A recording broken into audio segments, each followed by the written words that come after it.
Bonsoir, professeur Pierre Hélard. Que pensez-vous de votre venue à Perpignan lors des deux conférences? Eh bien, ce fut un moment pénible pour moi. J'espère ne jamais y retourner.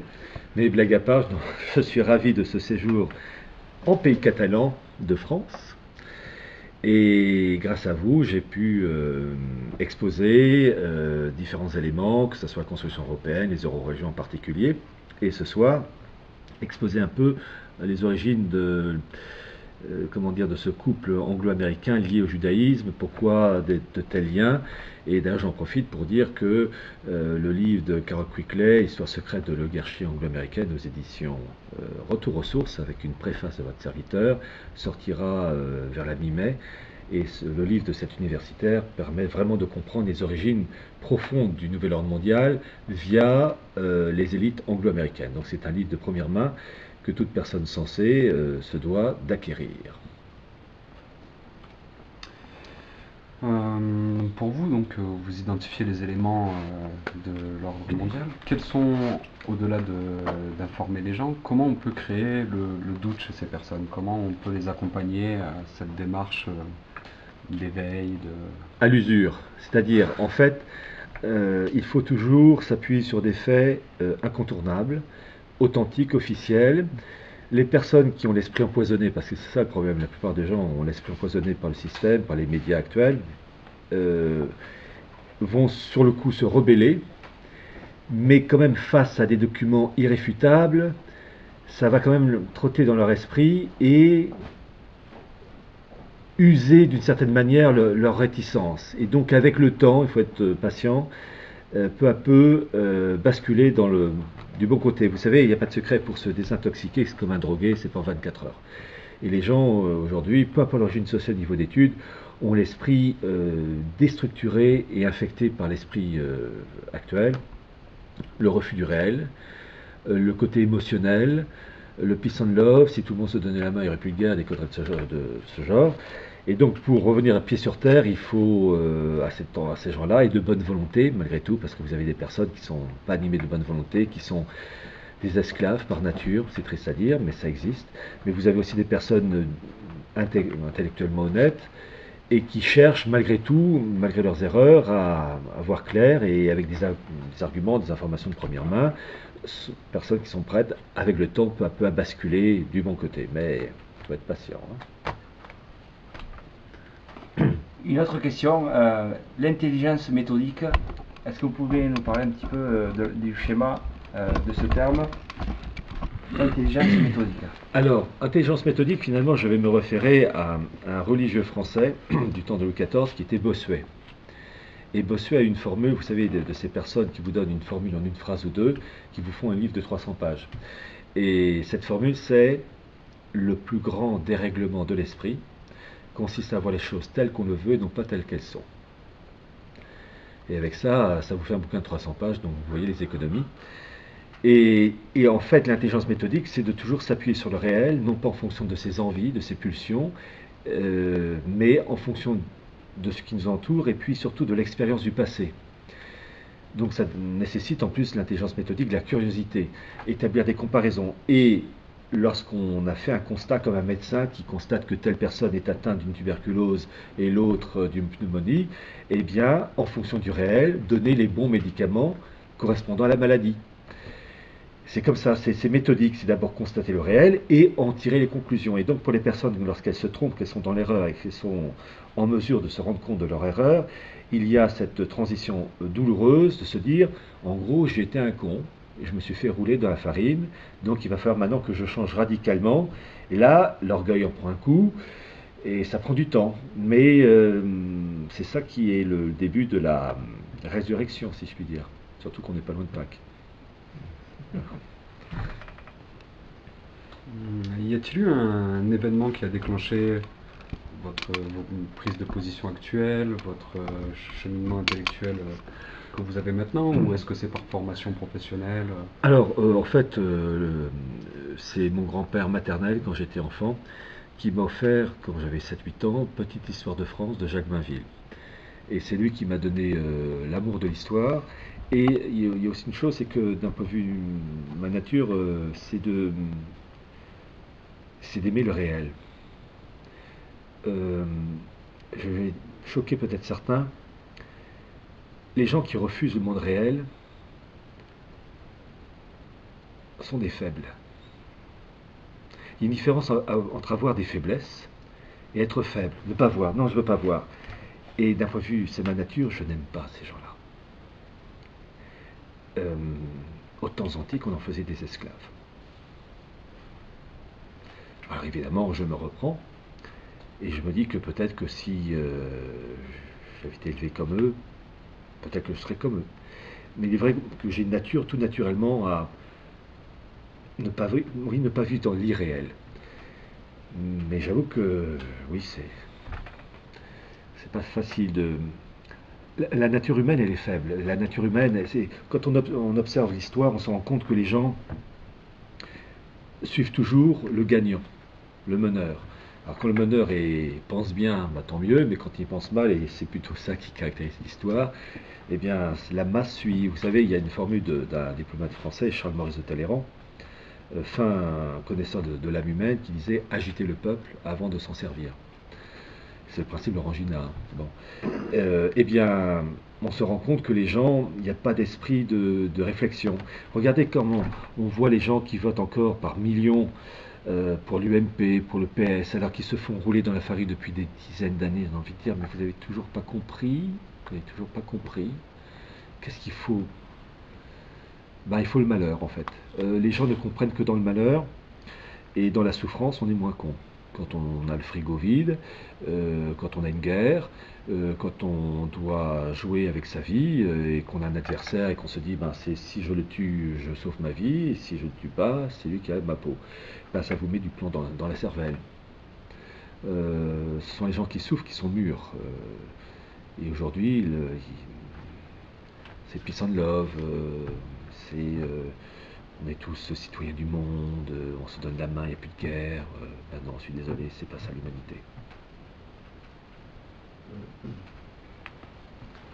Est-ce que, comme dans le meilleur des mondes, Mustapha Meunier pourrait être plutôt le divergent de notre prochain siècle?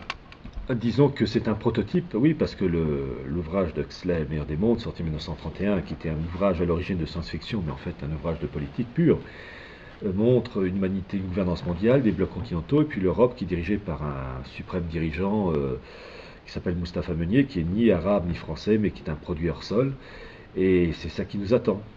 C'est ça qui nous attend. Mais dites ça aux gens, ils ne comprennent pas. Oh, vous exagérez,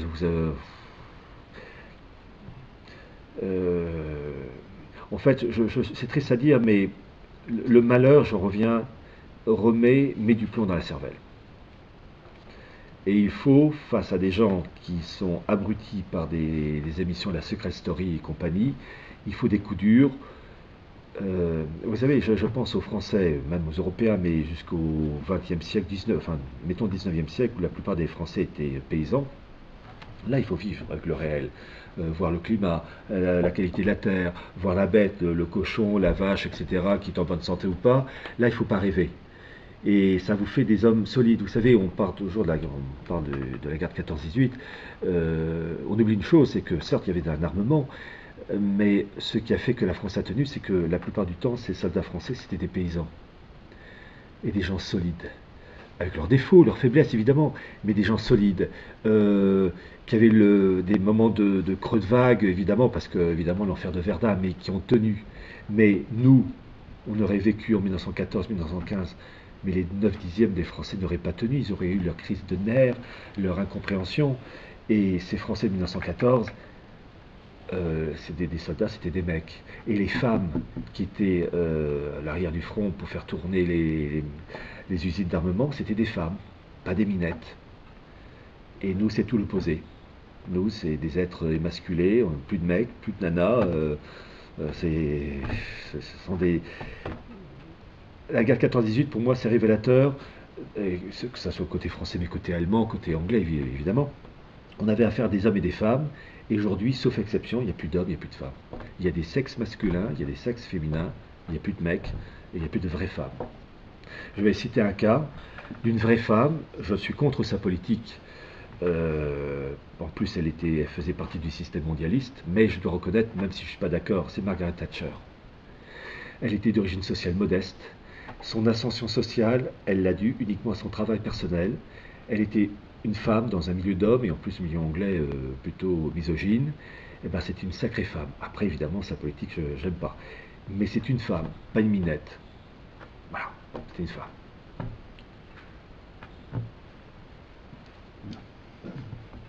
Des questions? Est-ce que vous voyez quand même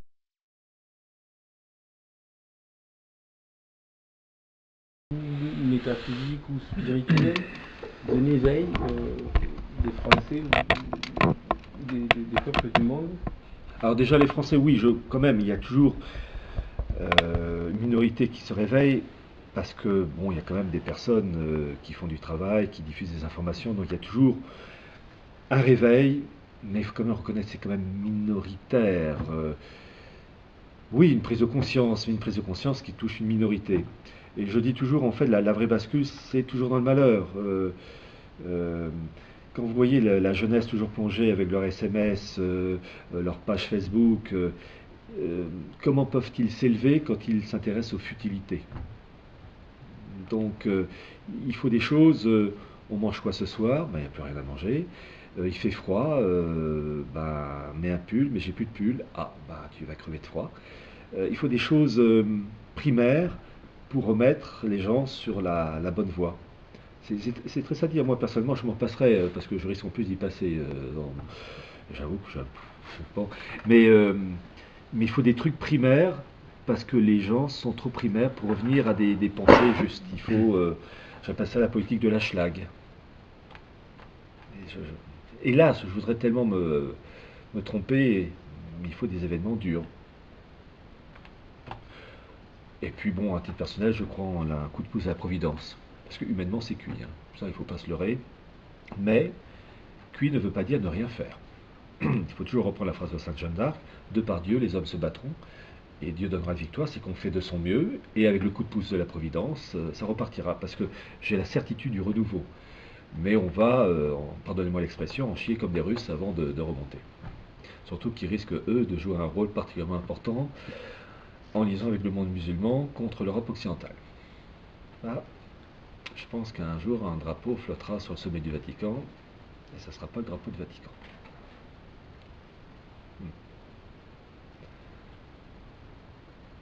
Est-ce que vous voyez par exemple certaines prophéties antiques ou plus récentes, comme celle de Baba Vanga ou des gens comme ça qui pourraient se réaliser, ou comme les secrets de Fatima dont personne ne sait grand chose encore aujourd'hui, mais Bah, disons que le secret de parce que vous Fatima, parlez du drapeau qui flotte sur un drapeau étranger qui flotterait sur le Vatican, c'est quand même repris dans pas mal de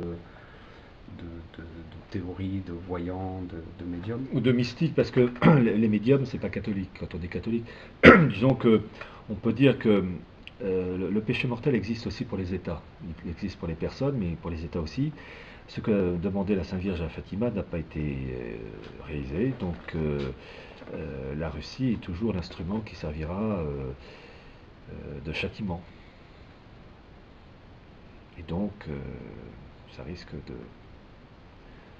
C'est, je crois, Saint Jean Bosco qui disait qu'il voyait les Russes faire boire leurs chevaux sur les bords du Tibre. Bon, on verra.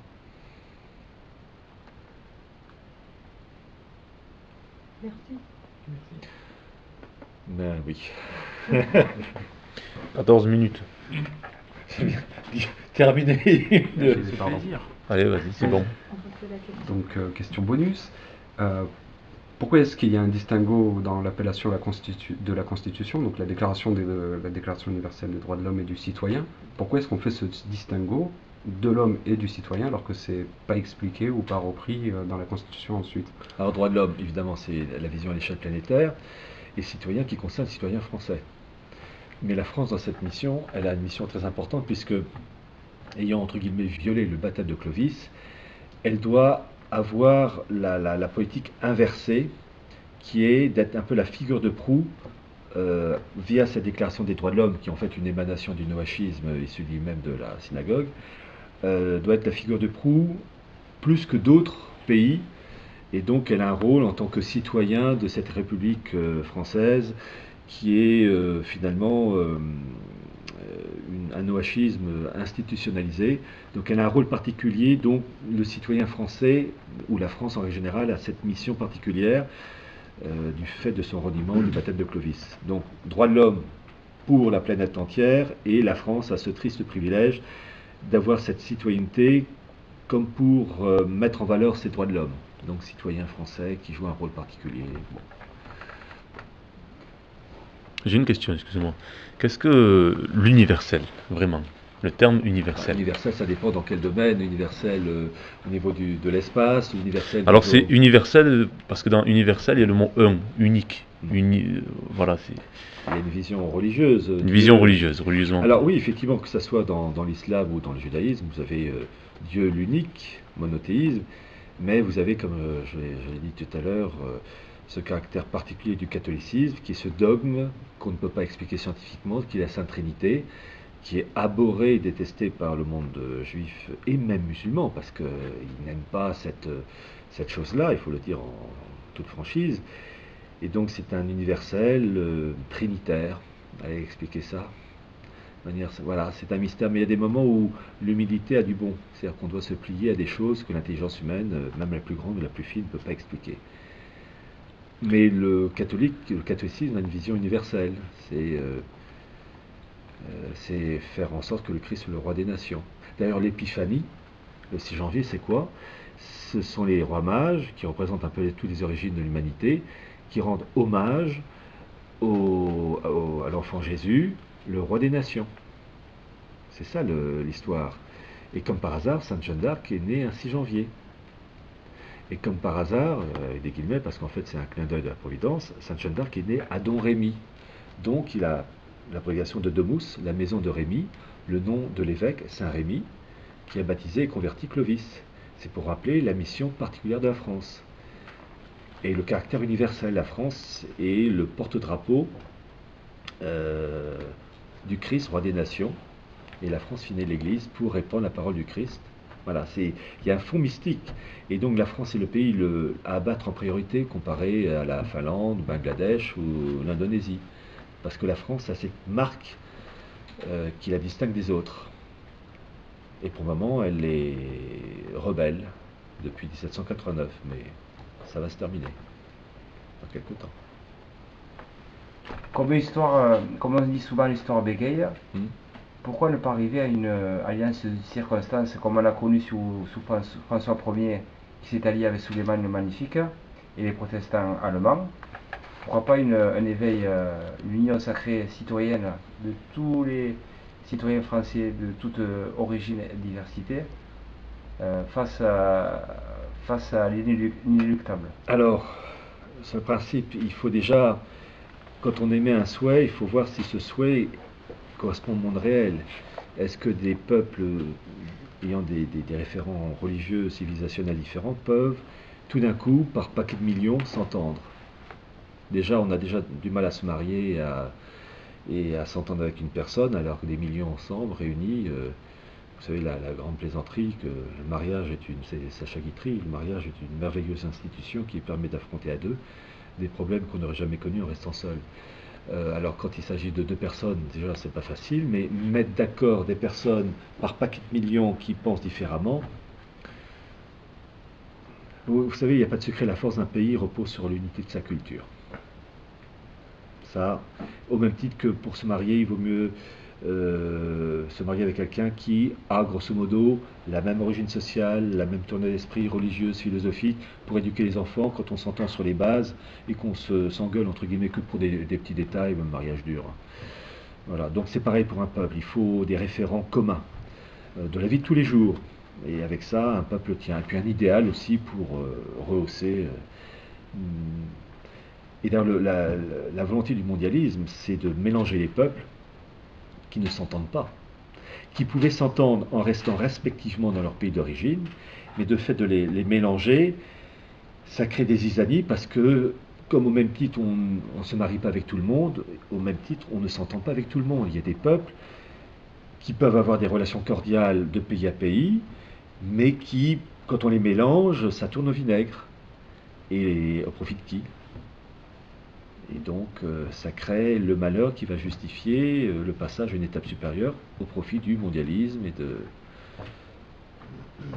ses promoteurs.